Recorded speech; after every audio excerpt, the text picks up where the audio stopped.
welcome to Garden Style. So today let's talk about salvias. Here we are getting towards the middle of May, and that is usually when salvias start to kick in and do their thing all the way until the first frost. Now I chose salvias today, which by the way are a part of the sage family. It has a common name, meadow sage, but there must be a bazillion different varieties under the salvia sage family. So I picked 3 varieties today that we currently carry at the nursery, and we're always adding to the varieties throughout the summer. But I chose 3 probably the most popular currently that we just sell and sell and sell. And there's a reason for that. They are workhorses in the garden.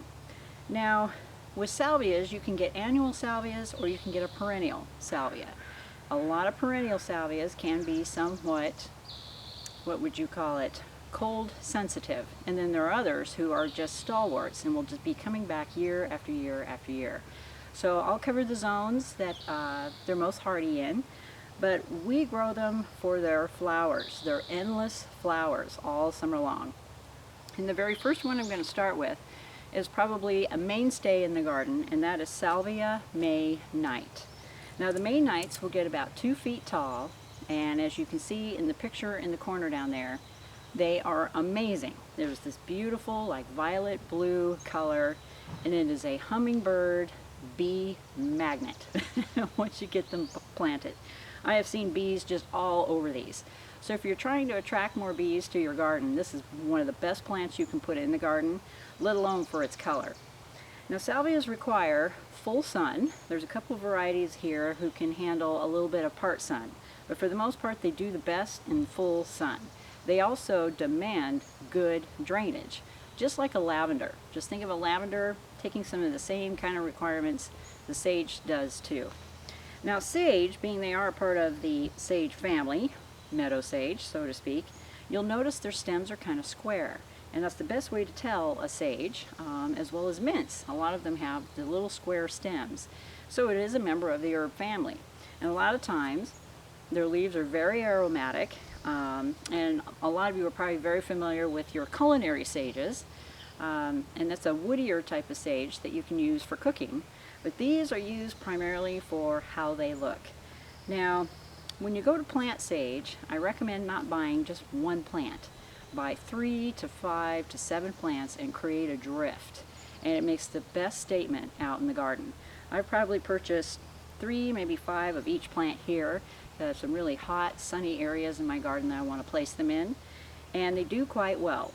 They're not as drought tolerant as lavender is. They do like kind of an evenly moist soil, but definitely need really good drainage when you go to plant them. So May Knight actually got an award from 1997, I believe, as one of the best sages on the market. So if you're going to start with a sage, or salvia in this case, go with May Knight. May Knights are fabulous, they're very easy to grow, and they just bloom their little hearts out. Now I will tell you, by the time you get to about July or August, you're going to want to trim off some of the old blooms, and that way it'll continue to keep blooming for you throughout the season.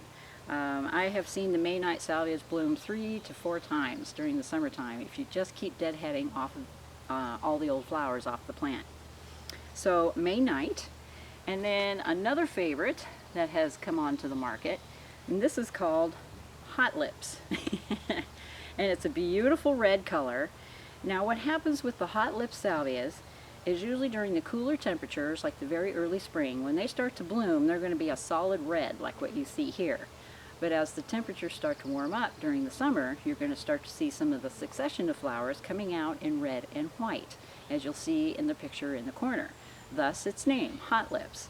This has become an extremely popular salvia in the reds. So all salvias are not blue. You can get them in red, you can get them in hot pinks now, you can get them in a light lavender, you can get them in white. Just a real versatile plant for the middle or to the back of the garden. Now I love Hot Lips because it's a smaller shrub right now, but they just get shrubbier as they get older throughout the years. So same thing. Most salvias you'll see a main bloom coming up through the center, and you'll see 2 smaller successful blooms on either side. So once you see that whole stem starting to die off in the summertime, just cut it down to the next succession of leaves, and you'll find this thing will just keep blooming and blooming and blooming for you throughout the summer. So Hot Lips Salvia is another really good one to go with. And this one has become a new favorite of mine. And I purchased this last year and absolutely fell in love with it. And the name of this is actually called Black and Bloom. And of course it's not blooming right now, but I can see buds on it currently. But in the picture below, you'll see just how drop-dead gorgeous this particular salvia is. And the Black and Blooms can actually get up to 4 feet high, which is why I love them so. They're great for the back of the garden. And they're just beautiful with companion plants like daylilies, roses. Coreopsis is a great plant to pair up with this out in the garden. But I love it because it sends out these long plumes, and they're just deep indigo purple on a black stem. They're gorgeous. And they were so stunning last year that I want to put some more in this year. These are fairly tender. I actually kind of treated these like an annual, and we had a really bad winter last winter, so needless to say they didn't come back. But these are good down to zone 8 or 10 degrees Fahrenheit. And the first time I planted these a couple of years ago, they did come back. They came back the next year. But don't be surprised if they don't. They are more of a tender type of salvia, but nevertheless, I have to have them. They're just fantastic in the garden. So back to Hot Lips, I didn't let you know what the zone is on this guy, so let's cover that real quick. Same thing, down to zone 8, 10 to 20 degrees Fahrenheit. So if you live in a really cold region, you're going to want to treat this as an annual. If you happen to get lucky and you have a mild winter, these will come back for you. But I find they're just a fantastic addition to the garden because they just keep blooming. They won't stop. Now May Knight, I know for a fact, is hardier. So let's look up its zone and see what it is. Oh yeah, down to minus 30. Hey.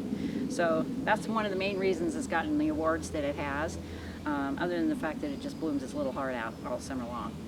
So this is a good one to start with. Now, as a little surprise for you guys, I have a little new plant here that maybe some of you have never heard of before. It's something I came across at the nursery.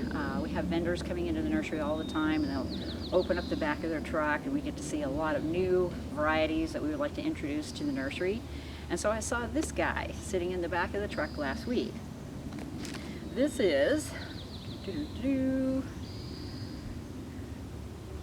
this is a Mellitas, and this particular name of it is Royal Velvet Distinction.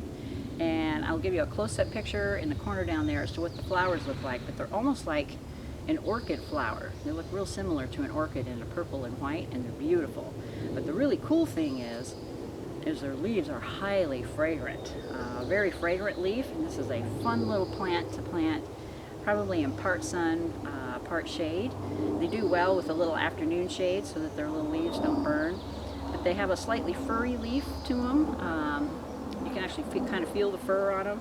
But it's a new type of plant that I wanted to try out this year. And I'm looking up the hardiness for you. It's hardy down to zone 5 to 9. It'll get about 14 to 20 inches high. It doesn't get real tall. But I liked it just because it was different. It smells good. The hummingbirds love it. The bees just adore it.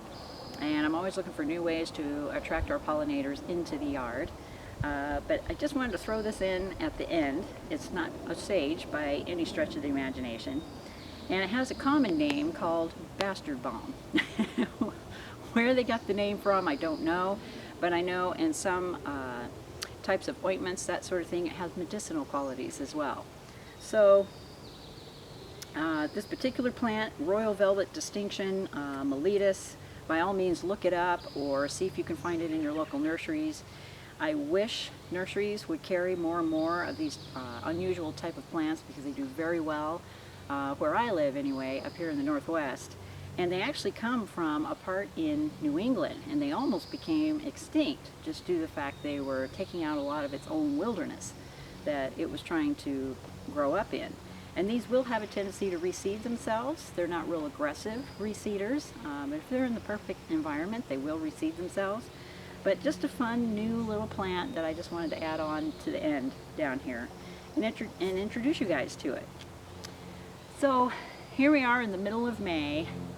Just last week I was wearing about 3 layers when I would go to work. I'd wear a t-shirt, a sweatshirt, and a coat on top of that when I'm getting up in the morning. And now all of a sudden this week we're going to hit 85 in about 2 days, and it's in the mid-50s at night.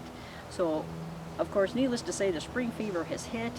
This is also the same week as Mother's Day, and we're slammed at the nursery. And we'll probably have the most plants now in the nursery and the most varieties to choose from that we will have all year long. So I encourage you guys, get out during the week. If you can't handle crowds on the weekend, get out early in the week. As the nurseries are getting brand new shipments in, they are at the peak of their season as far as different plants go.